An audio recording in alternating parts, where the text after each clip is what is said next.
ನಮಸ್ಕಾರ ಸ್ನೇಹಿತರೆ, ಇಂದು ನಡೆಯಬೇಕಿದ್ದ ಭಾರತ ಮತ್ತು ಸೌತ್ ಆಫ್ರಿಕಾ ನಡುವಿನ ಎರಡನೇ ಏಕದಿನ ಪಂದ್ಯದ ಸಮಯದಲ್ಲಿ ಈಗ ಬದಲಾವಣೆ ಮಾಡಲಾಗಿದ್ದು, ಈಗ ಈ ಹೊಸ ಸಮಯಕ್ಕೆ ಮಹತ್ವದ ಎರಡನೇ ಪಂದ್ಯ ಶುರುವಾಗಲಿದೆ. ಹೌದು ಸ್ನೇಹಿತರೆ, ಅದಕ್ಕೂ ಮುನ್ನ ನೀವು ಕೂಡ ಭಾರತ ತಂಡದ ಅಭಿಮಾನಿಯಾಗಿದ್ದರೆ ಈ ವಿಡಿಯೋಗೆ ಒಂದು ಲೈಕ್ ಮಾಡಿ. ಮತ್ತೆ ನಿಮ್ಮ ಪ್ರಕಾರ ಭಾರತ ಮತ್ತು ಸೌತ್ ಆಫ್ರಿಕಾ ನಡುವಿನ ಎರಡನೇ ಏಕದಿನ ಪಂದ್ಯವನ್ನು ಯಾರು ಗೆದ್ದು ಬೀಗಲಿದ್ದಾರೆ ಎಂದು ನಮಗೆ ತಪ್ಪದೇ ಕಮೆಂಟ್ ಮೂಲಕ ತಿಳಿಸಿ. ಸ್ನೇಹಿತರೆ, ನಿಮ್ಗೆಲ್ಲ ಗೊತ್ತಿರುವ ಹಾಗೆ ಸೌತ್ ಆಫ್ರಿಕಾ ವಿರುದ್ಧದ 3 ಪಂದ್ಯಗಳ T20 ಸರಣಿ ಮುಗಿದ ಬಳಿಕ ಈಗ ಟೀಮ್ ಇಂಡಿಯಾ 3 ಪಂದ್ಯಗಳ ಏಕದಿನ ಸರಣಿಯನ್ನು ಇದೇ ಸೌತ್ ಆಫ್ರಿಕಾ ವಿರುದ್ಧ ಆಡುತ್ತಿದೆ. ಈಗಾಗಲೇ ಈ ಸರಣಿಯ ಮೊದಲ ಪಂದ್ಯವನ್ನು ಟೀಮ್ ಇಂಡಿಯಾದ ಯುವ ಪಡೆ ಬಲಿಷ್ಠ ಸೌತ್ ಆಫ್ರಿಕಾ ತಂಡವನ್ನು ಅಕ್ಷರಶಃ ಧೂಳಿಪಟ ಮಾಡುವ ಮೂಲಕ ಭರ್ಜರಿಯಾಗಿ ಗೆಲ್ಲುವ ಮೂಲಕ ಸರಣಿಯಲ್ಲಿ 1-0 ಅಂತರದಿಂದ ಮುನ್ನಡೆ ಕಾಯ್ದುಕೊಂಡಿದೆ.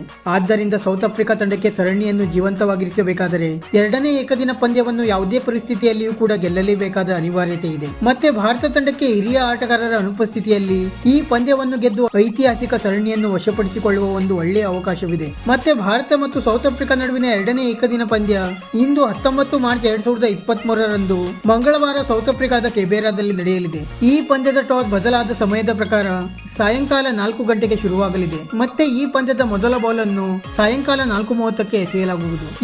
ಈ ಸರಣಿಯ ಮೊದಲ ಪಂದ್ಯ ಮಧ್ಯಾಹ್ನ 1:30ಕ್ಕೆ ಶುರುವಾಗಿತ್ತು. ಆದರೆ ಈಗ ಎರಡನೇ ಪಂದ್ಯದ ಸಮಯದಲ್ಲಿ ಬದಲಾವಣೆ ಮಾಡಲಾಗಿದ್ದು, ಈಗ ಎರಡನೇ ಪಂದ್ಯ ಸಾಯಂಕಾಲ 4:30ಕ್ಕೆ ಶುರುವಾಗಲಿದೆ. ಮತ್ತೆ ಈ ಪಂದ್ಯದ ನೇರ ಪ್ರಸಾರವನ್ನು ಟಿವಿಯಲ್ಲಿ ನೋಡಬಯಸುವ ವೀಕ್ಷಕರು ಸ್ಟಾರ್ ಸ್ಪೋರ್ಟ್ಸ್ ಚಾನೆಲ್ ನಲ್ಲಿ ಮತ್ತೆ ಮೊಬೈಲ್ ನಲ್ಲಿ ನೋಡಬಯಸುವ ವೀಕ್ಷಕರು ಹಾಟ್ಸ್ಟಾರ್ ಆಪ್ ನಲ್ಲಿ ಉಚಿತವಾಗಿ ವೀಕ್ಷಿಸಬಹುದಾಗಿದೆ. ಸದ್ಯ ಎರಡೂ ತಂಡಗಳು ಕೂಡ ಈ ಪಂದ್ಯವನ್ನು ಗೆದ್ದು ಬೀಗಲು ಕಠಿಣ ಅಭ್ಯಾಸದಲ್ಲಿ ನಿರತರಾಗಿದ್ದು, ಯಾರು ಈ ಪಂದ್ಯವನ್ನು ಗೆದ್ದು ಬೀಗುತ್ತಾರೆ ಎಂದು ಕಾದು ನೋಡಬೇಕಾಗಿದೆ. ಸ್ನೇಹಿತರೆ, ನಿಮ್ಮ ಪ್ರಕಾರ ಭಾರತ ಮತ್ತು ಸೌತ್ ಆಫ್ರಿಕಾ ನಡುವಿನ ಎರಡನೇ ಏಕದಿನ ಪಂದ್ಯವನ್ನು ಯಾರು ಗೆದ್ದು ಬೀಗಲಿದ್ದಾರೆ ಎಂದು ನಮಗೆ ತಪ್ಪದೇ ಕಮೆಂಟ್ ಮೂಲಕ ತಿಳಿಸಿ. ವಿಡಿಯೋ ಇಷ್ಟ ಆಗಿದ್ದರೆ ಲೈಕ್ ಮಾಡಿ ಮತ್ತೆ ಚಾನೆಲ್ ಅನ್ನು ಸಬ್ಸ್ಕ್ರೈಬ್ ಮಾಡಲು ಮರೆಯಬೇಡಿ.